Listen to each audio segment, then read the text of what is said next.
State, an analyst disproves the impeachment threat against Governor Fubara, and JTF exhumes bodies of kidnapped victims in IPOB camp. And Chief of Army Staff reassures of eradication of bandits and terrorists. And Minister of Transportation explains reasons for delay in Port Harcourt-Aba Railroad. We'll go for a very short break, and when we return, we'll head direct to the details of today. Stay tuned, please.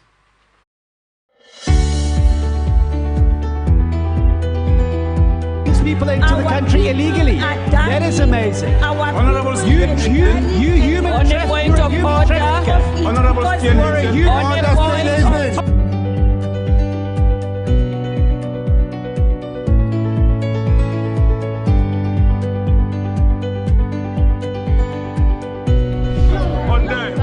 they are not picking our calls.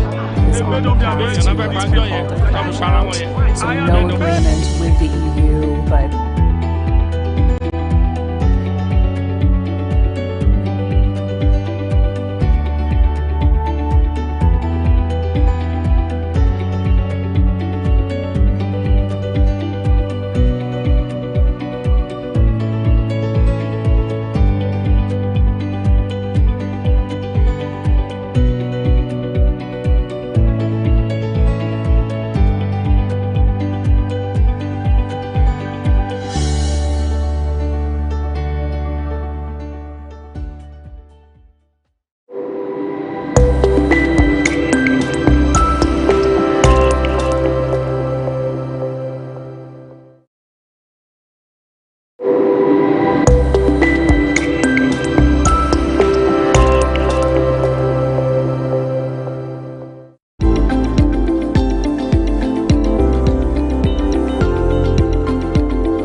people into the country illegally. That is amazing. Honorable you human trafficker. Honorable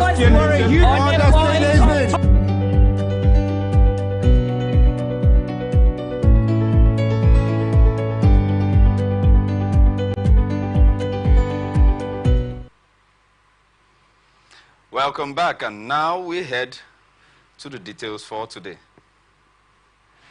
Analysts have pointed out the constitutional provisions relating to the processes involved in impeachment of either the president or state governor by the National or State House of Assembly, as the case may be, which could be attributed to cases of gross misconduct and not on the basis of political sentiments and ideology of political parties. Speaking on Atlantic Television Open Air, a political analyst, Barrister Asim Adams, elucidated more on the constitutional provisions obtainable to impeach the governor of a state. Impeachment is not a coup d'etat, it's not something that a military takeover, as the case may be. It's a constitutional provision. Now, go down to section 188, sub 1. It says that the House of Assembly, through a notice, supported by 1/3 of members, can, start impeachment proceedings against a governor if complaint of gross misconduct, is committed by the governor. Now, the Constitution knows that this kind of question is going to pop up. What is gross misconduct? Then you go down to section 188 sub 11. That is where gross misconduct was described, by the same Constitution. That gross misconduct is a brazen breach of the constitutional provisions, number 1. Then with a proviso that and any other conduct that the House perceive, you understand, that is the House of Assembly perceive in their own opinion, not my opinion, not anybody's opinion, not governor's opinion, to be a gross misconduct. So when you say impeachable offense, people are wanting to say maybe this is what he did. Of course, in the letter to the governor, the offenses for which the House perceived that he has committed, offenses, open and close, will be embodied in the letter and sent to him for his defense. But that does not stop or preclude the House of Assembly of a state to initiate, impeachment proceedings against the governor, the deputy governor, as the case may be.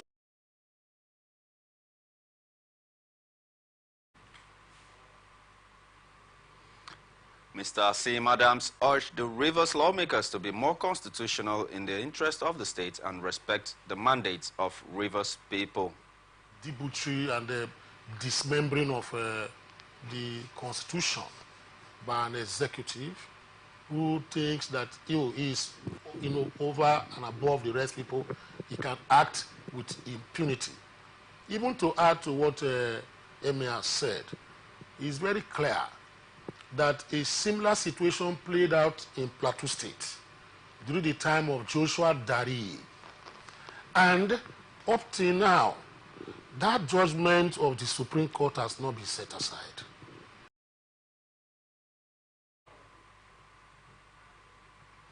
This is coming after the Rivers State House of Assembly recently said it will not hesitate to impeach the state governor, Siminalayi Fubara, if it becomes the last resort to uphold the Constitution as disclosed by the Speaker of the House. Martin Amehule, who stated this at a media briefing in Port Harcourt, the state capital, alongside 26 of his colleagues. Remember, there's more news, but don't forget you can connect with us and watch us on our ATN socials, Facebook and YouTube, Atlantic Television Network. On Instagram and TikTok, Atlantic TV Network 1, on X, formerly Twitter, Atlantic TV Net, and watch us live on our website, atlanticnetwork.tv. Moving on, suspected herdsmen have reportedly killed a civil servant identified as Inofomo Gabriel at his farm at Jatu community, the headquarters of Ozairwe clan in Esako West, local government area of Edo State. Correspondent learned that the incident happened last Wednesday. A source who disclosed this to newsmen said that the deceased also worked at the Auchi Polytechnic before his untimely death. said his corpse was discovered on Saturday in the bush with several machete cuts all over his body. The source, who spoke on condition of anonymity, said that they suspected that the farmer might have been killed by herders who have been kidnapping farmers in the farms in the area, and in some cases killed some of their victims. According to him, the farmer, who is also a staff of Auchi Polytechnic, went to the farm last Wednesday, but when they didn't come back home, the community organized a search party that combed the bush for him. The community became worried after 2 days of his disappearance, as there was no information about his whereabouts, coupled with the fact that no one has contacted his family demanding ransom, he said. Said that the matter has been reported to the Jatu Police Division, where a source at the station confirmed the incident, but said that he was not authorized to speak. When contacted, the Public Relations Officer of the Edo State Public Police Command, SP Chidi Nwabozo, said that he would get back to us after contacting the Divisional Police Officer in charge of Jatu Division. Governor Francis Mwifuru of Ebonyi State has said that he is aware of the plights faced by the people and noticed that the efforts are on ground to ameliorate the current economic hardship. Mwifuru made the disclosure in an Easter message he personally signed and enjoined Ebonyans to remain steadfast and supportive as his government is working hard to bring the people out of their misery. According to him, on this special day of Easter, the government and people of Ebonyi State join Christians all over the world in celebrating Easter, an event commemorating the resurrection of Christ Jesus from death.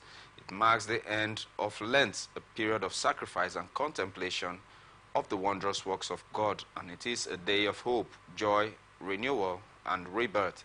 It commemorates Christ's resurrection, a constant reminder of God's love and the promise of redemption for us all.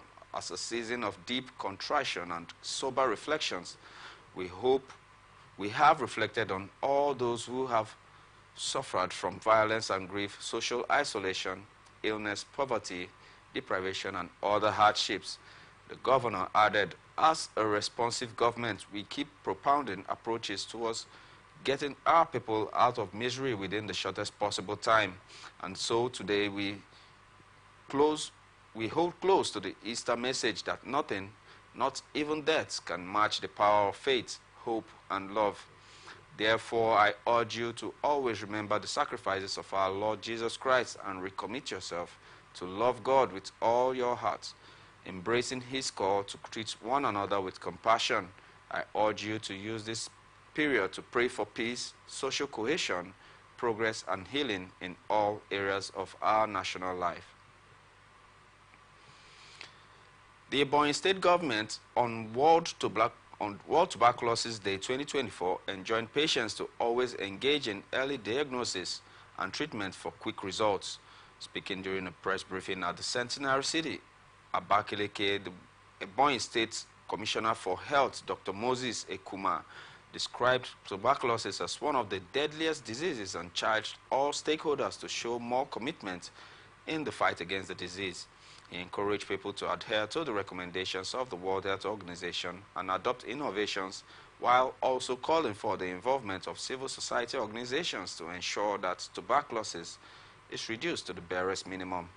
Dr. Ekuma, who said that the celebration was to raise awareness and step up efforts to eliminate the global epidemic, enumerated the achievements of the state government, such as making every community aware of the causes and cures of the disease, and also ensuring that all detected tuberculosis, Brulai ulcer, and leprosy patients were placed on treatment and cured.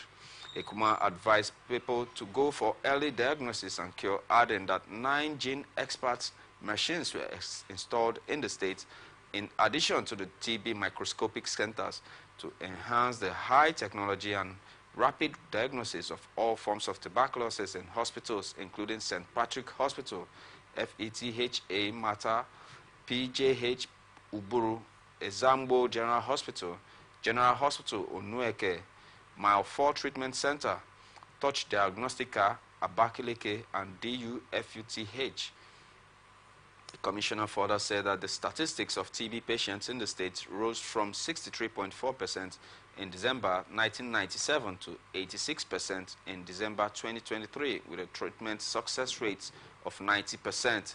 He explained that inadequate funding was one of the challenges facing the program and lauded the implementation partners like WHO, Caritas Nigeria, Association for Reproductive and Family Health, and Global Fund for AIDS, Tuberculosis, and Malaria, among others, for their support of the state.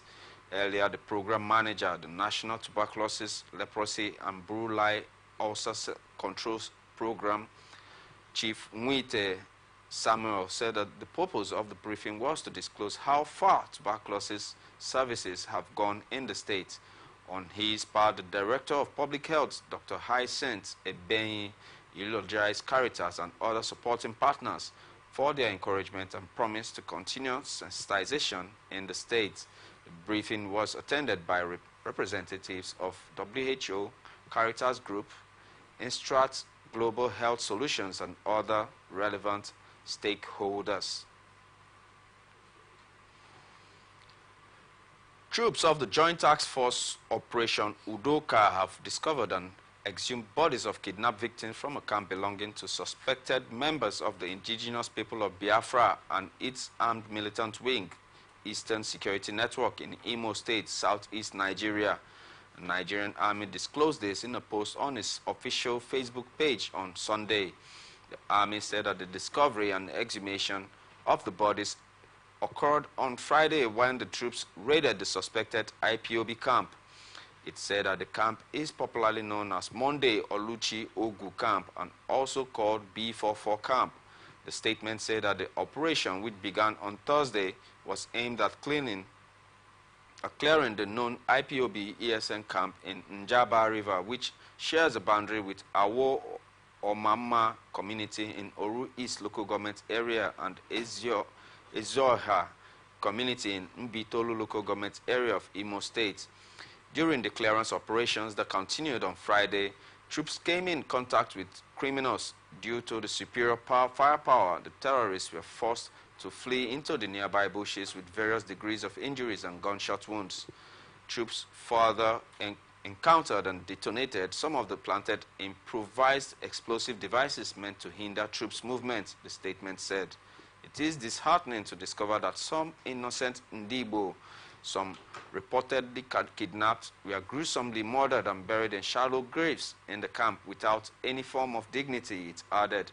Igbos, sometimes called Ndibo, refer to people from the Igbo ethnic group, which is dominant in Nigeria's southeast. The army said it would conduct forensic analysis of some of the exhumed bodies for a befitting burial. The forensic analysis is part of the Nigerian Army Civil-Military Corporate Relations. 3 improvised devices, 1 RPG bomb, 1 motorcycle, 7 Bofeng handheld radios, local pieces of jewelry, and a foreign ATM card were among the items recovered from the hoodlums during the operation, according to the Army. Others were the 2 SIM cards, 2 voters' cards, number plates of stolen vehicles, and a toolbox. The Force Commander, Joint Task Force Operation Udoka, Hassan Taiwo Dada, had assured Nigerians of the Nigerian Army's commitment to ensure peace and stability in the southeast, the statement said. Mr. Taiwo Dada, a major general, urged residents of the southeast to continue providing timely, reliable, and credible information to security agencies to aid in the fight against terrorists in the region. Police command in Cross River State on Sunday confirmed the abduction of 3 students of the University of Calabar. A spokesperson of the command, Irene Ubo, who gave the confirmation, said that the students were abducted on Thursday night at one of the university hostels inside the campus. Ms. Ubo, a superintendent of police who didn't give details of the abduction, however, said that the police were working in collaboration with other agencies to rescue the students. A source who pleaded anonymity gave the names of the students as Ojang Precious Egbeji, a 200-level student of the Department of Medicine and Surgery, Ogo Chukwuemeka, a 300-level student of the Department of Genetics and Biotechnology, and Damilola Dixon, a final year student of the same department. Students are often abducted by violent criminals, essentially for ransom purposes, from the families of the abductees and the government. Although the crime is nationwide, it's more prevalent in the northern part of the country, where several abductions have happened, including very recently in Kaduna. Some students abducted in the past are still in the den of their kidnappers. The Ogun State government said it has committed 960 million naira to the enrollment of 70,000 indigent residents into the health insurance scheme. It said the funding included the cost of a previously implemented free surgery exercise, which was part of the government's palliative care measures for its citizens. Dr. Ofolabi Dosumu, the executive secretary of the Ogun State Health Insurance Agency, highlighted Governor Dabo Abiodun's interventions as instrumental in achieving the milestone.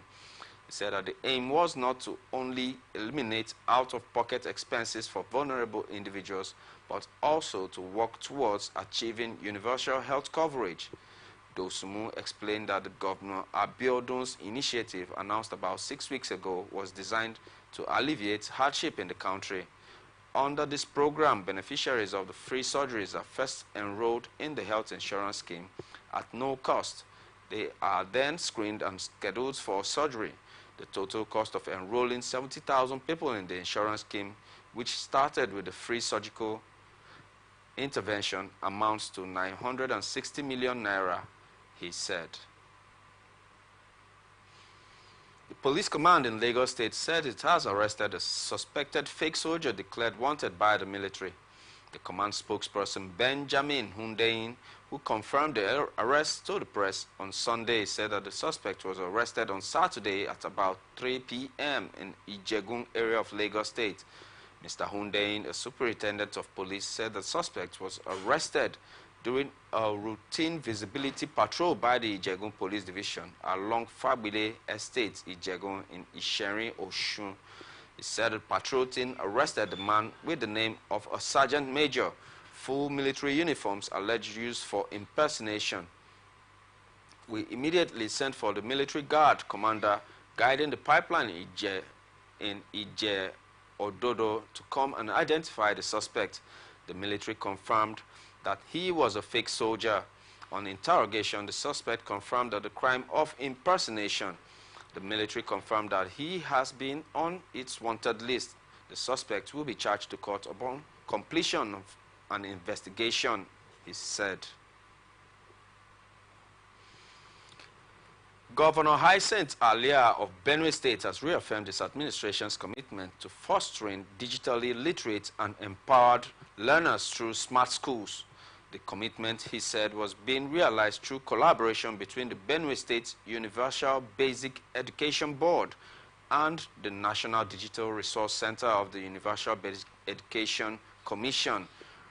Representing the governor during a walk-in visit by the Professor Bashiru Galandanchi, the national coordinator of the UBEC Center to Makurdi, Dr. Grace Adaba, chairperson of the SUBEB, highlighted the synergy between UBEC and SUBEB as instrumental in advancing educational initiatives aimed at nurturing a generation of digital literates. Dr. Adaba led Professor Galandanchi to visit the UBEC SUBEB Model Smart School in the Adaka community of Makurdi, while affirming the state government's commitment towards ensuring the sustenance of the school.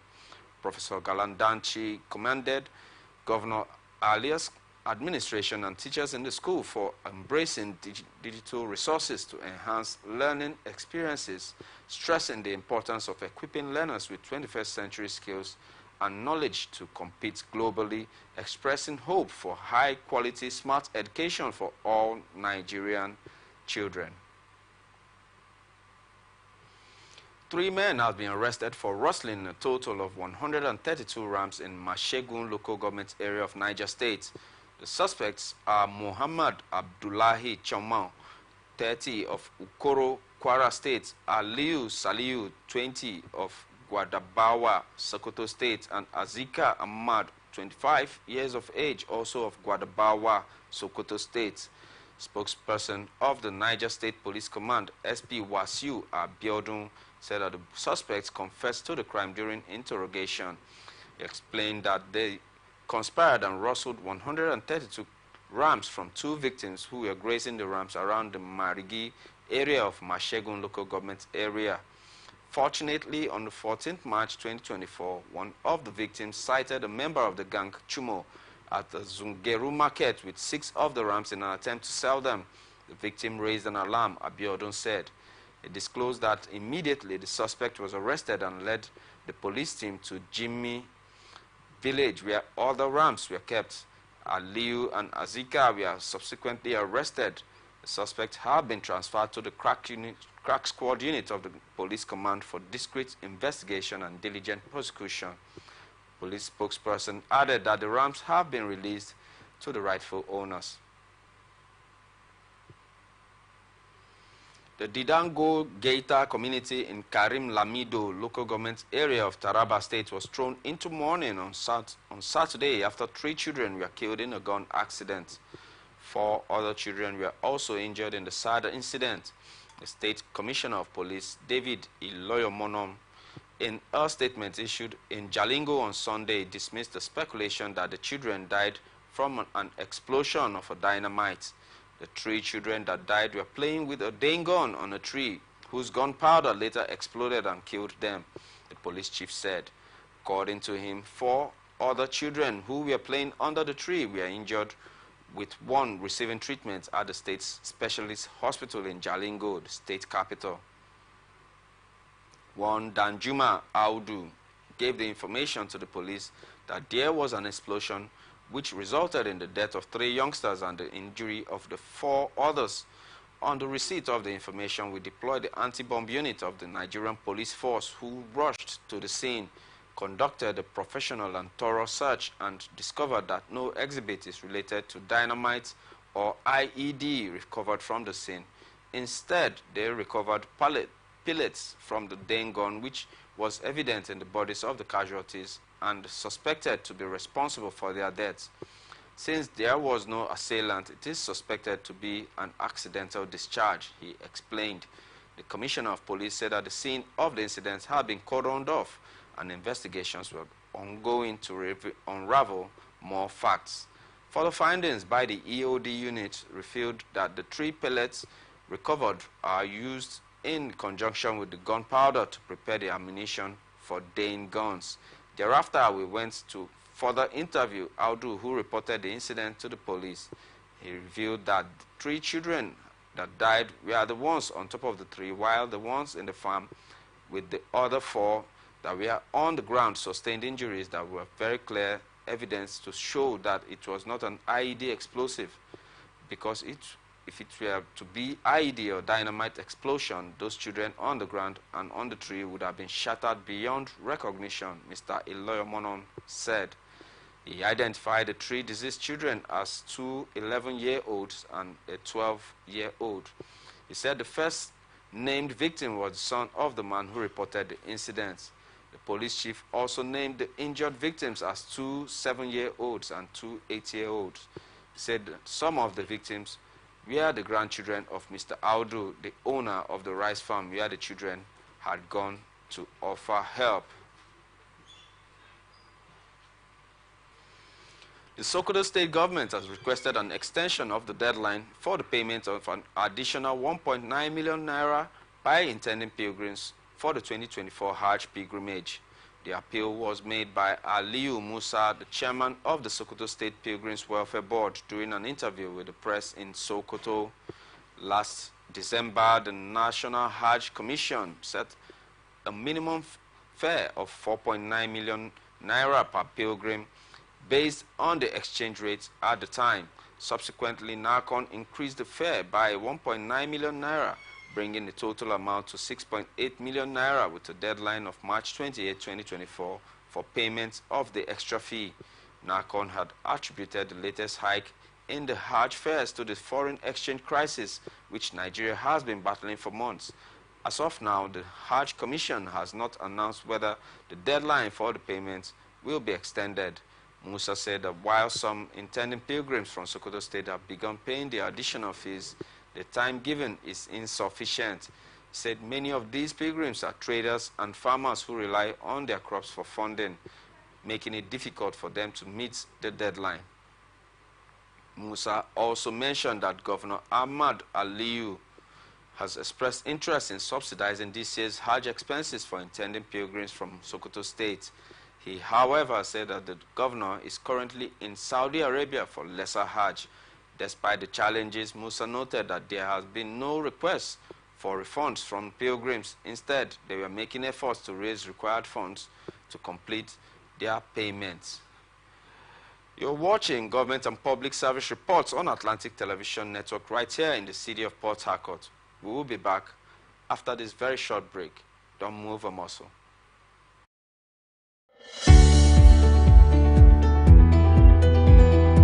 People into the country illegally. That is amazing. Honorable You human trafficker. Honorable You are a human.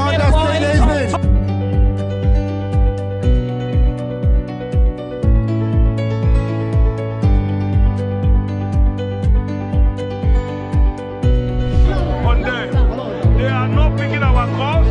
They made up their minds. So no agreement with the EU, but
the ocean to the land beyond the mountains. Through the Sahara, we bring on-the-spot news, live analysis, expert discussions on trending stories in politics, business, socio-economy, sports, and documentaries. So catch all the updates on the happenings around the globe. Stay focused on the fact today, only on ATN.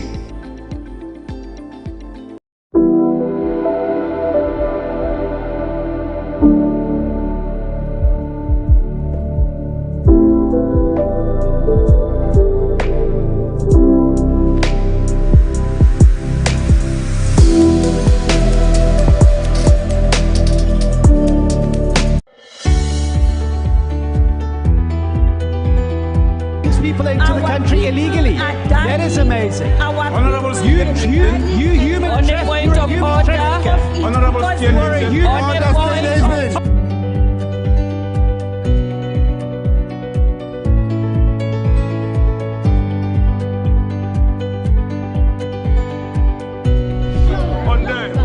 They are not picking our call. Welcome back to Government and Public Service Reports here on Atlantic Television Network, right here in the city of Port Harcourt. And now to the rest of our stories. The Chief of Army Staff, Lieutenant General Taoreed Labaja, has reassured Nigerians that the service personnel are determined to eradicate terrorists, bandits, and other threats. The Army Chief added that he was determined to bring peace to the country. Nigeria is battling security challenges ranging from terrorism, banditry, to kidnapping. In his Easter message on Sunday, the Army Chief noted that the service had recorded a lot of successes in the ongoing operations against terrorism and banditry, amongst others.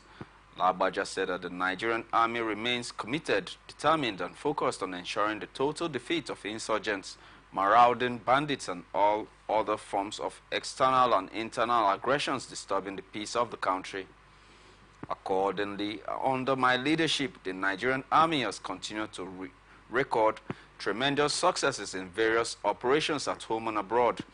You all can attest to our achievements so far, especially in the ongoing Operation Hardin Kai in the northeast and other internal security operations nationwide, while urging all officers and soldiers of the Nigerian Army to use the season to pray for our continued successes.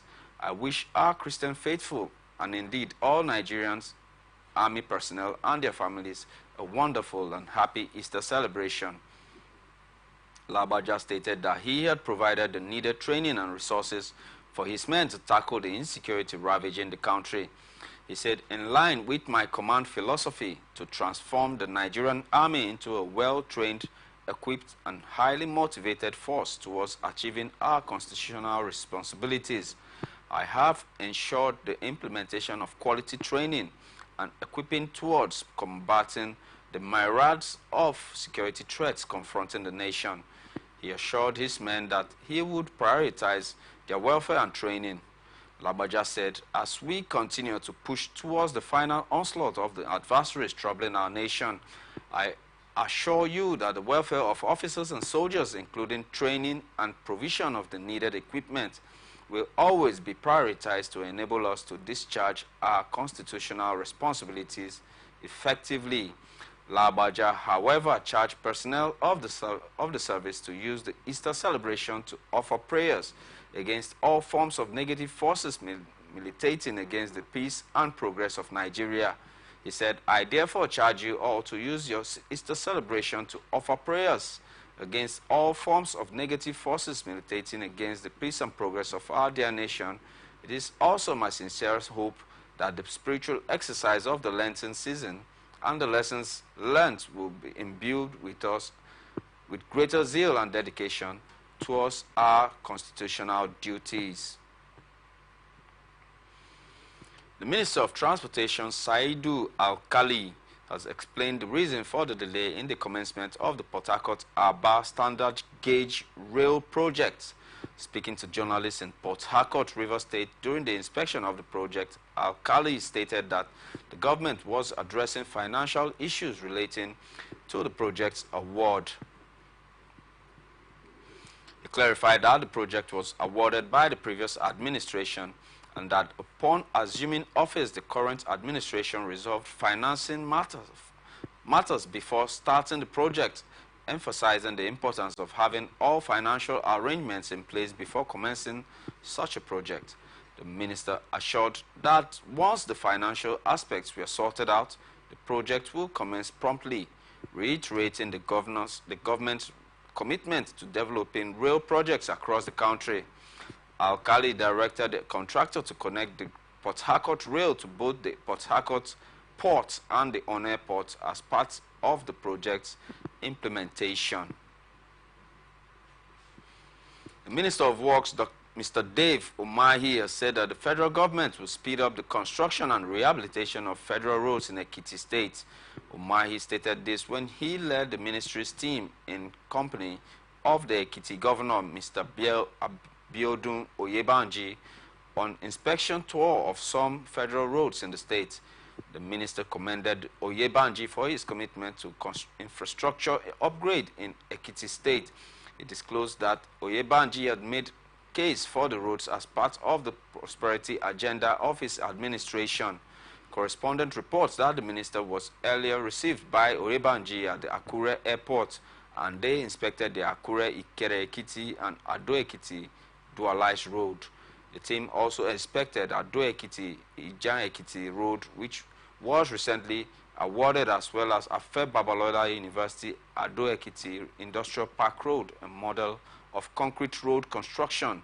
Speaking with journalists in Ado Ekiti shortly after the inspections, Umahi said that the purpose of the visit was to assess the level of works done on some of the ongoing road projects. He acknowledged the roads were major corridors to other parts of the country and assured that his ministry will ensure in timely completion of the projects for the benefits of the citizens and economic development of the state.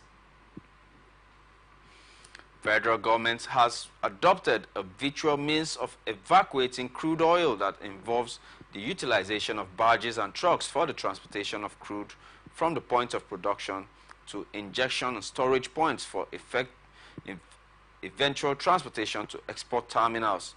It said that the alternative crude oil evacuation systems was implemented to avoid production deferment and losses and other undesirable consequences as a result of pipeline disruption and outages.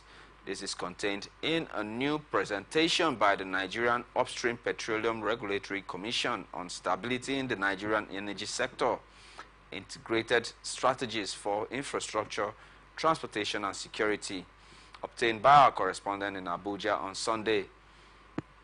Nigeria loses trillions of naira to crude oil theft and pipeline vandalism annually, a development that made the government consider virtual means of transporting the commodity. In October 2023, press reported that the Senate ordered a comprehensive probe into the activities of security forces and organized groups employing sophisticated techniques to steal crude oil in the country.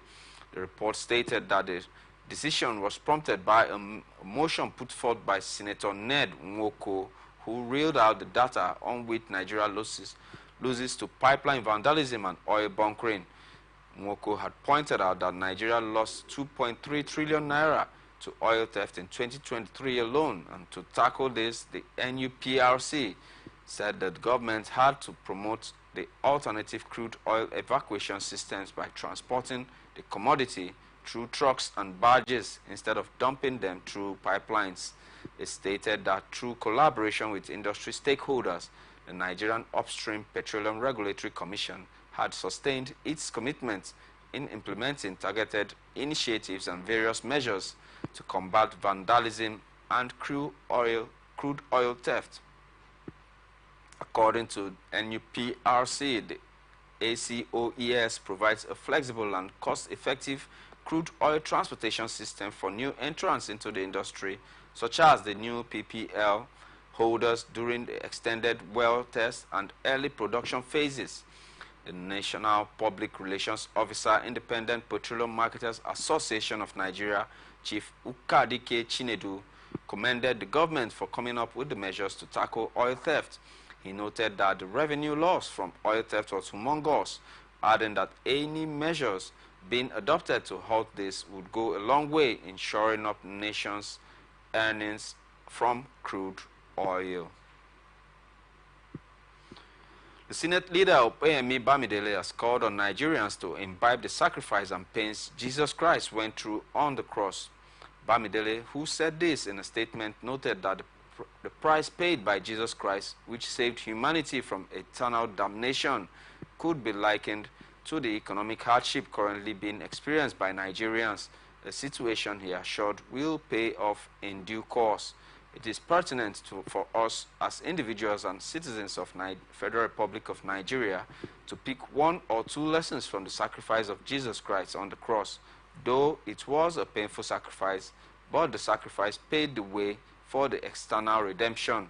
It is in this interest of nation building for both the leaders and the followers to learn the importance of sacrifice as panacea to lay foundation for the future of any nation.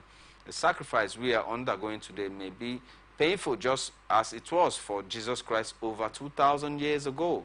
Yet I call on the citizenry to remain hopeful and undistracted, as there is a light at the end of the tunnel. We should not allow pessimists to paint a picture of a failed nation before us without recourse to the relentless efforts of the current administration of President Bola Ahmed Tinubu, he assured. Bamidele further expressed optimism that whatever sacrifice Nigerians may be going through will not be in vain, adding that the federal government is on top of the situation and laying the foundation of a prosperous Nigeria. Abdullahi Aliyu Ahmad, a member of the House of Representatives for Musawa Matazu Federal Constituency and chairman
Ahmad claimed that the Nigerian airline downgraded his flight from business class to economy class after he had paid approximately 12 million naira for a trip from Malam Aminu Kano International Airport to Jeddah in Saudi Arabia, accompanied by his family for lesser Hajj, recounted that their scheduled departure from Kano Airport on March 27th was delayed until the following day. He expressed dissatisfaction with Airpeace's frequent delays, flight disruptions, and abrupt schedule changes, stating that the airline changed his ticket to economy class without compensation despite paying for a business class ticket. He said his intention to pursue legal action against Airpeace was to address the mistreatment experienced by passengers in the Nigerian aviation sector. Another affected passenger, Ibrahim Shehu, urged the Nigerian Civil Aviation authorities and relevant government bodies to intervene and recover funds paid to Airpeace by affected travelers. There was no immediate comment from Airpeace as at the time of filing this report. The spokesman of the airline, Stanley Olisa, did not respond to correspondents' inquiry. The National Information Technology Development Agency has advised Nigerians to prioritize data backup to avoid loss of information. The head of Corporate Affairs and External Relations of the agency gave this advice On Sunday, in an advisory to celebrate World Backup Day, Ms. Umar said the data backup was the practice of copying information from a primary to a secondary location to protect it in case of a disaster, accident, or malicious action. The act of data backup is when you create a copy of your important information, store it in a secure and separate location, and recognize the backup as a restoration method. Your data is more valuable than your device. Remember, a backup strategy isn't something to focus on just one day of the year. It should be part of your cyber hygiene. And by backing up your data, you are already one step ahead of any cyber threats that might cause data loss, she said.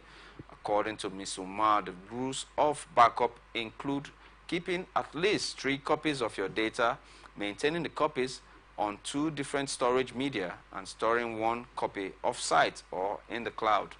Correspondent reports that the World Backup Day is celebrated annually on 31st March by the backup and tech industry worldwide. The day highlights the importance of protecting data and keeping systems and computers secure. And viewers, this is where we wrap it up on this edition of Government and Public Service Reports on Atlantic Television Network right here in the city of Port Harcourt.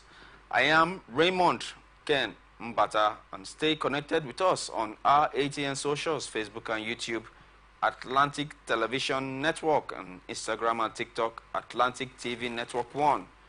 On X, formerly Twitter, Atlantic TV Net, and watch us live on our website, atlanticnetwork.tv. Peace and unity are the pathways to progress. Thank you for watching.